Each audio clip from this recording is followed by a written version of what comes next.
and welcome back to Box. I'm Skye Collacott Williamson, your host, and today we will be discussing the Australian Grand Prix. And welcome to the new era of Formula 1. New rules, new regulations, and new cars. We have a total of 22 drivers, 19 from last season, 2 returning, and 1 new rookie. Let's get into it. We have the defending world champion Lando Norris for McLaren, with their new name McLaren MasterCard. His teammate Oscar Piastri, the Australian driver who led the majority of the 2025 season, Formula 4, Formula 3 and Formula 2 champion, and of which this is his home race. An Australian driver is yet to be on the podium for the Melbourne circuit. In pole position, we have George Russell for Mercedes AGM Petronas. This will be his 8th pole for his career, starting at Williams to becoming Lewis Hamilton's teammate at Mercedes, and now he is the first seat driver. Alongside him is Kimi Antonelli, the Italian replacement for Lewis Hamilton. And he is the second youngest pole scorer at 18 years, 6 months and 19 days. Behind Red Bull's Max Verstappen, the 4-time world champion who lost his streak last year to Lando Norris. He himself is the youngest ever point scorer at 17 years, 5 months and 29 days. Unfortunately, he crashed out in Q1 of qualifying, and this places him on 20th at the starting grid. And we have a new entry into the top 4 Formula 1 team. Previously at Red Bull's sister team, Visa Cash App Racing Bulls, which is a very long name, we have Isaac Hadjar joining Red Bull. A recently married Charles Leclerc represents and maintains his legacy at Suzuka Ferrari. Last time the regulations changed in 2021 to the 2022 season, he won 2 of the 3 opening circuits. And of course, we have the 7-time world champion tied to Michael Schumacher with 380 races, totaling 105 wins, 202 podiums, 104 poles, and 68 fastest laps. Of course, I am talking about the one and only Sir Lewis Hamilton. As always, I am still betting on his 8th title, who last year took Carlos Sainz's seat at Ferrari, who found himself at Williams at the 2025 season and now 2026 as well, with his teammate Alexander Albon, who is yet to win a Formula 1 race, spending his youth at Red Bull Racing alongside Max Verstappen, another victim to the second seat curse, and starts 6 places ahead of his teammate Carlos Sainz. But if we really want to discuss the curse of the second Red Bull seat, we cannot forget or forgo the man himself that they treated like a ping pong ball from 2024 to 2026. We have Liam Lawson, who continues his demoted 2025 season with Visa Cash App Racing Bulls. And we have the one and only rookie this season representing the British flag, Avid Limbard, for Visa Cash App Racing Bull. He qualifies 9th on his starting grid, aged 18, debuts with racing number 41. Oh wait, scratch that. We have another rookie, a forever rookie, also known as a 2-time world champion himself, Fernando Alonso. A total of 427 races and 32 wins, Fernando Alonso with the new team chief Adrian Newey, who left Red Bull for Aston Martin, with his teammate last on the starting grid, Lance Stroll, son of Lawrence Stroll. The biggest outlier of Formula 1 teams, not much the circuits though. The only American team has with their Normandy driver, who were previously at the French team Alpine, is Esteban Ocon, and his other teammate, the British driver Oliver Bearman. And now we have our first rebound of 2026. Previously known as Kick Sauber, fondly remembered by the electric green chassis, now forever known as Audi. Unlike most teams, Audi's power unit actually comes from the company Audi. You don't believe me? Well, we have McLaren with a Mercedes engine. We have Mercedes with a Mercedes engine. We have Williams with a Mercedes engine. We have Alpine with a Mercedes engine. And obviously for Audi, we have Nico Hülkenberg, who earned his first podium last year at Silverstone, earning himself a Lego trophy with his first entry of Formula 1 back in 2010, and has entered a total of 250 races. And at a tenth of that, we have his teammate at only 24 races, Gabriele Bertoletto, the 2024 Formula 2 World Champion. And speaking of number 10 and tenths, we have Pierre Gasly, who remains at Alpine once again with his teammate Franco Colapinto. New this year to the paddock, the new American team Cadillac, bringing back some older favourites. We have Valtteri Bottas, known as Lewis Hamilton's teammate, Sergio Perez, known as Verstappen's teammate. We have a heartbreak on the Melbourne streams before the race even begins. The home hero crashes on the way to the grid. Oscar Piastri appeared to drop a wheel onto the curb at turn 4, not usually a move that would result in the car spinning out and into the nearby wall. Piastri quoted saying, I had about 100 kilowatts extra power that I didn't expect, which is not insignificant. The Australian driver seemed disappointed, left the tracks, consoled by Alpine's employee. Piastri was a reserve driver at the start of his Formula 1 career in 2022 before signing with McLaren in 2023. Last year, it looked like the Australian driver could finally break the Melbourne curse. He started at second before it was ended by him skidding off the track into the grass. Ready to be deemed by everyone a DNF, Oscar Piastri reversed off the grass and went from second to 15th. But he overtook enough drivers in the last lap and scored points with 9th place. It may have not been exactly the podium he wanted to, but Oscar Piastri showed his determination for the 2025 season. Unfortunately, when I was watching the race live at 4 a.m, when I saw Oscar Piastri was no longer participating, I closed my laptop and when I can actually watch this race at a reasonable hour. So in addition to Oscar Piastri, the new Audi car with Nico Hülkenberg qualified in 11th does also not leave the pit lane. So before it even lights out, the new format of 22 drivers seems vaguely similar to the previous 20 drivers we're used to. So the starting grid, we have a 1-2 Mercedes front with George Russell and Kimi Antonelli, the newly promoted Isaac Hadjar, Charles Leclerc in 4th, and what would have been the Australian driver's place on the grid, Oscar Piastri in 5th. The defending champion himself, Lando Norris, 6th. Lewis Hamilton, Liam Lawson, Ivan Lindgaard with his first Formula 1 race at 9th. And 10th, we have Gabriele Bortoleto. 11th, what would have been Nico Hülkenberg. We have both Haas cars, Ollie Berman and Esteban Ocon, and his rival Pierre Gasly on 14th. Alexander Albon, Franco Colapinto, Fernando Alonso, Sergio Perez at 18th, 19th, Valtteri Bottas, and the four-time world champion Max Verstappen at 20th, Carlos Sainz on 21, and last we have Lance Stroll. Charles Leclerc leads the Melbourne Grand Prix after turn 1, starting from the right side of the grid.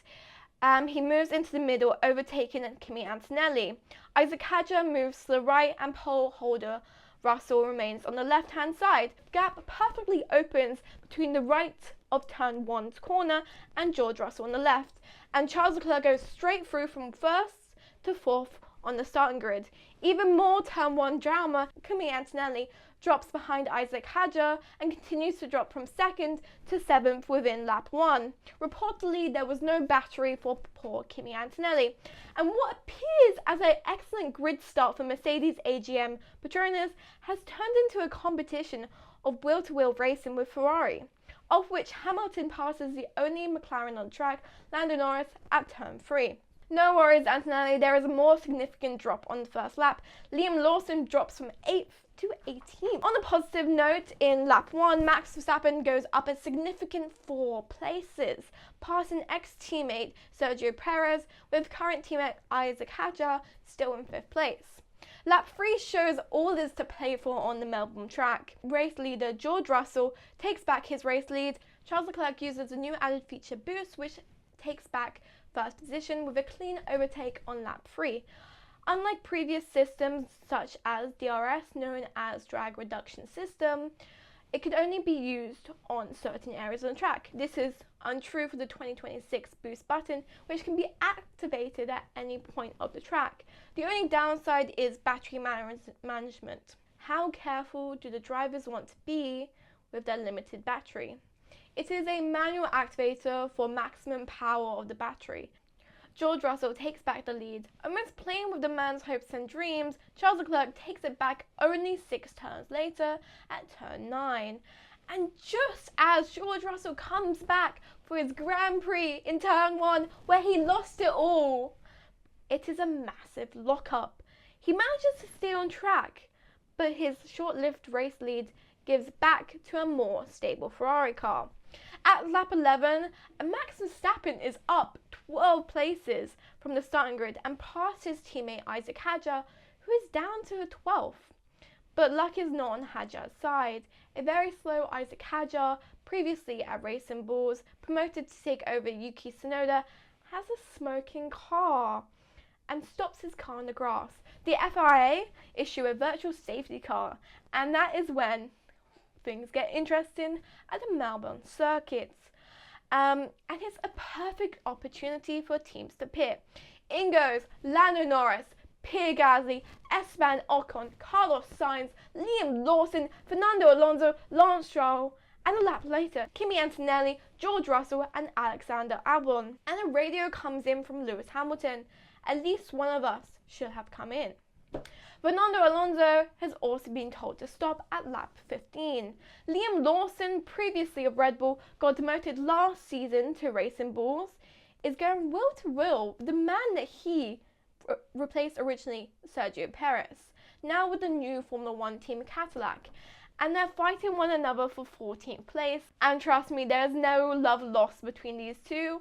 Previously on the track in 2024, and it seems no different in 2026. Valtteri Bottas is also told to stop his car and immediately goes off the tracks in lap 18.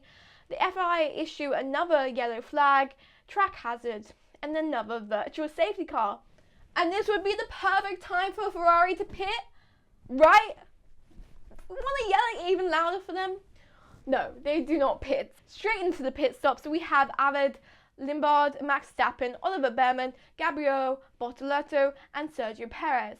Ferrari may remain out leading the race, but are still yet to pit. We can look back at the race and we can see when it was first issued, the virtual safety car, Ferrari had passed the pit entry, and unfortunately, before they could pit, the FIA closed the entry to the pit lane, which happens when the marshals do eventually go onto track. We have only 17 cars on the grid.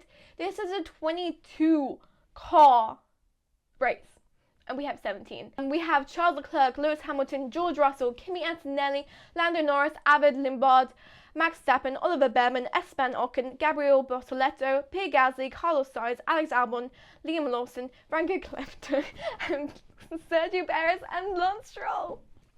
Most might let Max Verstappen just go through, but not the rookie himself. The 18-year-old Arvid Limbard keeps his head cool and defends pretty well for a rookie, until of course Max Verstappen does overtake his sister's team. Previously teammates at Alpine, but always a sense of rivalry between the two Normandy-born French drivers. Pierre Gasly and Esteban Ocon seem to have resolved their issues back in Brazil 2024 on the rain-swept podium with Max Verstappen. However, they have a collision on the corner with Gasly's tyre going into Ocon's car. The FIA stewards look into the incident at turn 3 involving Ocon and Gasly's car. Race control deemed, and this is my favourite part of the entire race, that Ocon was driving unnecessarily slowly.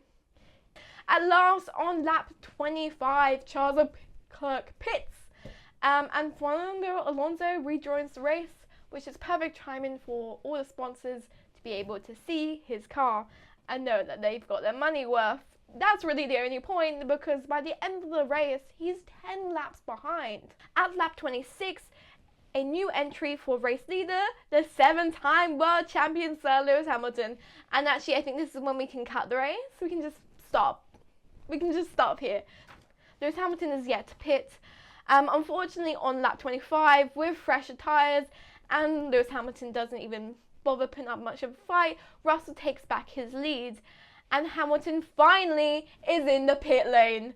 George Russell also announces to his team, I think the one stop is viable. Russell has pulled off a one stop strategy before at Belgium 2024 and was later disqualified due to his car being underweight by 1.5 kilograms. This led the race win to go to his teammate at the time, Lewis Hamilton, who was in second. At lap 41, we have ex-rookie Oliver Behrman versus the new 2026 season rookie Abed Limbard. Perhaps both trigger happy with their batteries, give an impressive battle for 7th, neither giving up, but Oliver Behrman, the more experienced driver, does take 7th. And Pierre Gasly finally makes his overtake against Esteban Ocon, only to be outshined by the Formula 2 winner Gabriel Bortoleto, who overtakes both of them.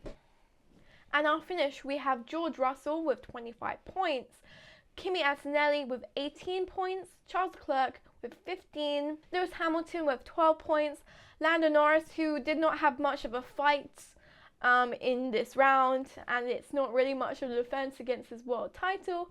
We just have to see where he goes, gets 10 points. Max Verstappen, who goes all the way up from 20th to 6th with 8 points. We have Oliver Behrman, my favourite rookie, even if he's not a rookie, with 6 points. Abed Limbard with 4. Gabriel Bortoleto, Audi's first points with 2. And Pierre Gasly, Alpine finally get their points this season with 1 from 11th to 17th, which is Esteban Ocon, Alexander Albon, Liam Lawson, Franco Colombo, Carlos Sainz, Sergio Perez, Lance Stroll. 18th to 22 are non-finishers of the Australian race. Fernando Alonso, Valtteri Bottas, Isaac Hadjar and Oscar Piastri, as well as Nico Hülkenberg. It was a very interesting race. I enjoyed watching the battle between George Russell and Charles Leclerc. My heart was not as much into it as I wanted it to be, since the only person I wanted to win and be on the podium was Oscar Piastri. I'm not a McLaren fan myself. I am a Ferrari fan, and I think people were more surprised that I wasn't raving that, oh, Charles Leclerc is on podium. I am ecstatic and I am happy that Charles Leclerc is on podium, and everything from free practices to qualifying looks like Ferrari might have a decent car. Their strategy still lets them down, and I'm really hoping the best that we can get some better points this year for Lewis Hamilton than last season. But expecting me to be extremely happy about this race without Oscar Piastri is like asking me to be happy as soon as Charles Leclerc does not get pole position on Monaco. A home race is so important to drivers, and it's important to me. And I do wish that Oscar Piastri had this. And we just have to see where the cars go this season. All the cars seem to be struggling a little bit with the new battery operated system. So that's it for today with the Australian Grand Prix. So thank you for watching. Please hit subscribe. I've been your host, Skye Collacott Williamson, and this is Box Box. Something the Ferrari drivers don't seem to know what it is. Bye.